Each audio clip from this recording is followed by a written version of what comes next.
Oh, I'm so excited. At PinDevCon, Chicago Pinball Expo 2025, the Homebrew section. If you guys are even anywhere near this place, you got to come down and check out this Homebrew section.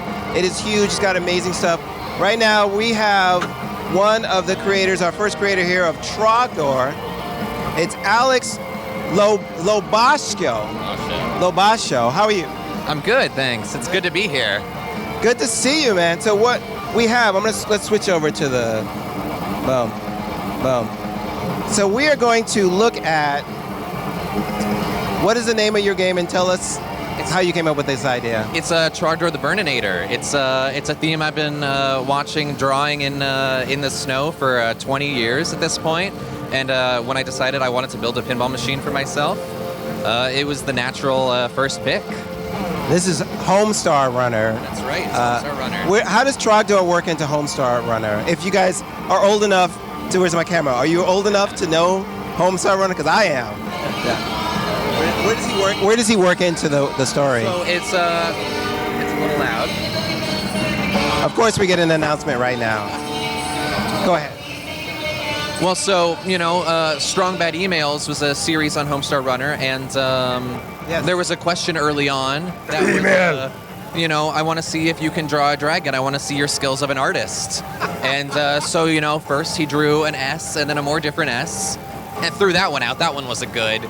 Tried again, and, we got the magic that is Trogdor. I don't even know that, and I thought I saw a lot of Homestar episode. Yeah, it's this art right here in the corner there, yeah. That's amazing. Well, that's it. Do you want to play? Yeah, let's get Isaiah. You want to come over and Isaiah's going to shoot it. You guys all know and love Isaiah. What's up? Wait. Lean in.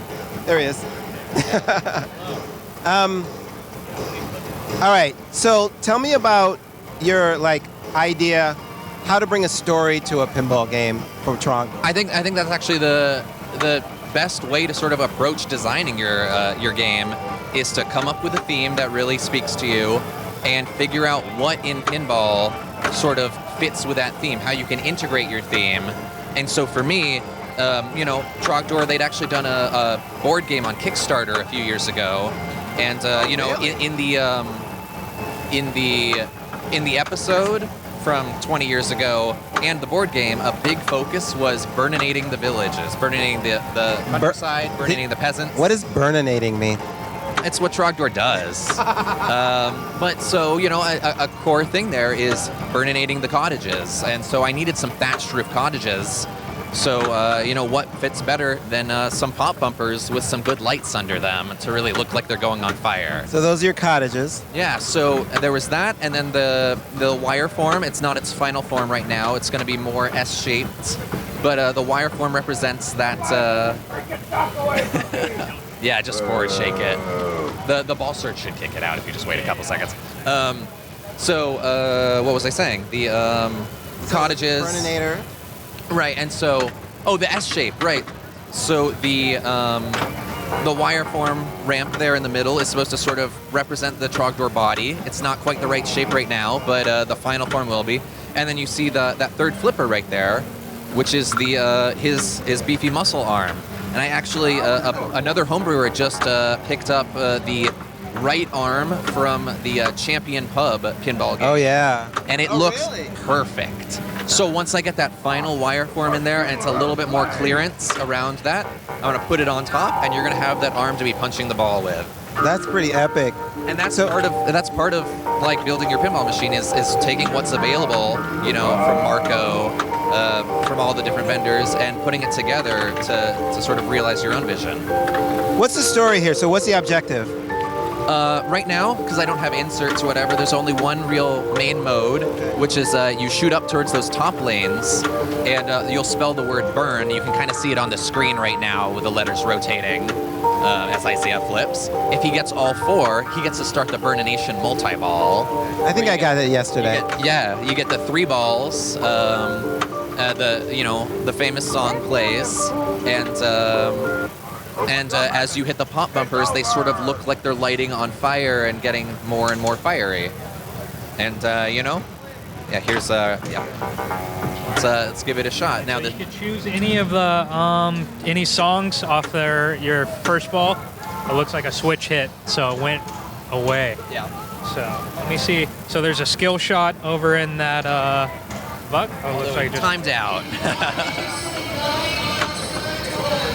So tell me a little bit about your build process. Like, kind of, what did you start with, and like? Yeah. I started with I saw on Hacker News the fast system neuron board announcement, and I said, oh, I've built PCs before, and I'm a computer programmer. I'm sure I could build a pinball machine. That board probably solves all my problems for me. And it solves about half of them, but you still have to learn how to solder, learn how to do woodworking, learn how to do the electronics and everything. But the fast guide online has all the details you need for the electronics. So I picked up the fast boards and I said, okay, I better start going to Free Gold Watch. I'm in San Francisco. Are you serious? Yeah, I'm in San Francisco. I hadn't played pinball in 5 years at that point, buying the boards, going, I'm going to build a game. I should probably go see what pinball's like. So I went to Free Gold Watch, 60 plus machines there, and just started like playing games, seeing what I liked, didn't like, and saying, okay, that's the kind of thing I want in my game. Or, oh, maybe that doesn't work for me. That is an excellent. It's funny when I was working on kind of a homebrew concept, and me and a buddy of mine who were working on it, we came to Expo maybe 3 years ago, and we bumped into Jack Danger, and we said, hey, we're looking for inspiration. He said, look at the Premier Gottliebs specifically, but he said, go look at other games, and that's a good starting point. So yeah. Yeah, exactly. No, I mean, and having 60 60 pinball machines 15 minutes from my house means I got a lot of good studying in. But yeah, so, then I picked up the playfield and lower third kit from Octo from Trident Pinball, which you can find on Pinside. Joined the Discord where a bunch of homebrewers are talking about, their problems, their process in making their games. The Discord at Fast, right? Or where? It's a Slack. I did join that too, but no, Discord, that's also through Octo and Trident Pinball. Oh, okay. Got it. And, started just learning from everybody else and seeing what they've been doing. Started going to conventions and just seeing the other homebrews. Every time you go to a convention, you come home and you go, oh, I have to do this and this and this now. But yeah, so I started assembling the lower third. I found MPF, which is actually also Mission Pinball Framework. That's right, Mission Pinball Framework, which works very well with Fast, and just started making a virtual version of the game, planning out the layout, planning the theme. Where did you build a virtual version? In what app? No, just with MPF. Okay, MPF has the ability to let you build a virtual. You can't play the game like in the same way that you would with like VPX, but you can run a simulator so you don't have to have any of the hardware, but you could say, oh, I'm going to have a coil here and a flipper here and a switch here and these lights. And now actually MPF is integrated with Godot. Exactly, yeah. And so that's what's on screen controlling the display and the sound. Is the Godot engine that Anthony Van Winkle's been working on for the last couple years. And so MPF really, it runs the game logic. There's the Burnination multi-ball. You got to burninate those cottages.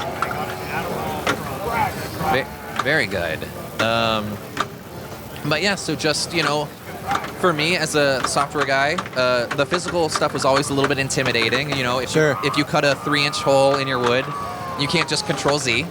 So I did a lot of sort of making sure that I could program the devices before I ever did any physical work, which, saves you some time and some money if you can sort of plan it out that way. But a lot of people also will start with VPX or, various other virtual pinball designers that are out there to sort of see what the playfield has space for. And exactly, yeah. Yeah, and for me, I started with that sort of the pop bumpers and the S ramp, and sort of said, okay, well, these have to fit in certain places, so then what else do I have space for? Because when you start with that blank canvas, it's almost, there's too much options. It's intimidating. Yeah. So, having the muscle arm and the ramp and the pop bumpers really just sort of constrained the design space and made it so that I could fill in the rest with some ideas. And, some of it didn't fit. I had to cut it. But I'm happy with where it is now. What was the most difficult, or one of the most difficult parts that you didn't anticipate about building your homebrew? Definitely cutting into the wood. Woodwork, right? And just like I said, you can't control Z. So if you screw something up, You know, they say measure twice, cut once, add one more measure.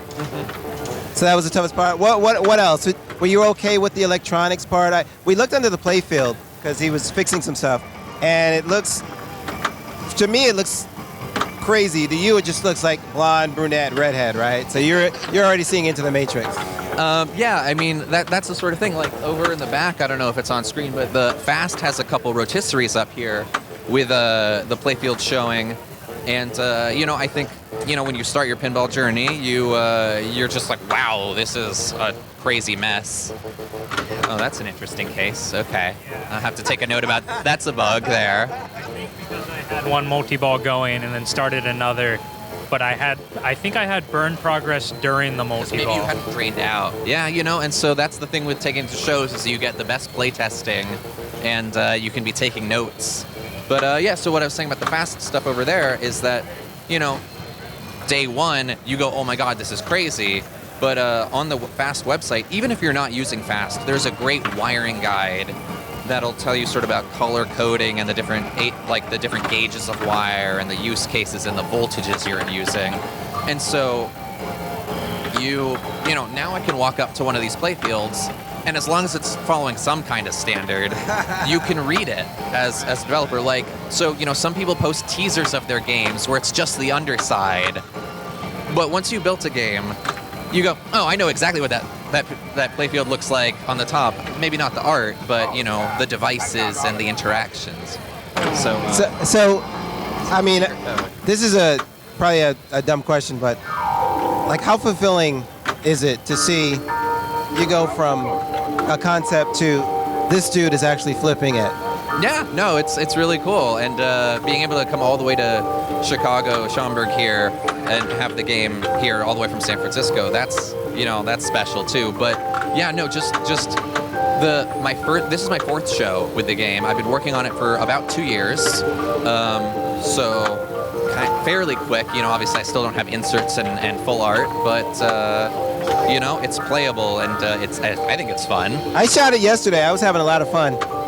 But what was I going to say? The first player of the first show that I took it to was like a dad and a little, like, you know, 6 or 7 year old kid, and they walk up to the machine. The kid's kind of looking at it like, what do I do? And so the dad's saying like, oh, you press this button, that button, and it moves these. Isn't that awesome? And it's just like, oh my God, I hope my machine works, because it's this kid's first experience. If it doesn't work, he's gonna go, Dad, what are we doing here? Let's go home. Let's get a refund. Before they even go to the room with the 200 other machines, all professional and everything. But you know, it worked great. The kid looked like he had a good time, and you know, maybe it's even a little more approachable than some of the newer machines where it's very full of stuff. Like I like a clean, open design here, and so you can kind of see everything. What's your favorite shot on the table? I really like, it's really hard, and I need to find a new ramp that's a little wider, but the right ramp there, to the right. It's very hard. It's supposed to be a loop where you do the upper orbit, from the right orbit, the gate on the left opens, you hit the upper flipper up to the ramp, and then it actually goes to the out lane, but a post rises and puts it back in the plunger lane. And that's one of my next features to code, is then to add a new kind of skill shot where you've gotten this hard shot. Let's give you a moment, light up a shot once I have inserts, and say, okay, now if you can plunge it to here, mega big time points, right? Awesome, dude. So we're just gonna wrap it up, but what's next for Trogdor? Like, real quick. Well, I don't think I have another show until May. So that's a good amount of time to get it home, get everything unmounted, scan it, turn it into vectors, and start going with CNC instead of hand routing everything, so that I can get those inserts in and that I can get the art plan and, you know, have it be a little bit more I mean, I think physically it's pretty close. There's a lot of little tweaks to make, There's always some stuff. but I'm happy with where it is, and so it's mostly about now finish and polish, and once I have inserts, then I can write some more modes. Alex, thank you so much for bringing Thank you, my Trogdor. Thanks for being the first Yeah, of course. of this crazy experiment we have here at PinDevCon and Pinball Expo. Everybody, if you see Alex at a show, try his Trogdor. It's awesome. Isaiah, what do you think? This game rocks. I'm loving the right orbit shot to that spinner.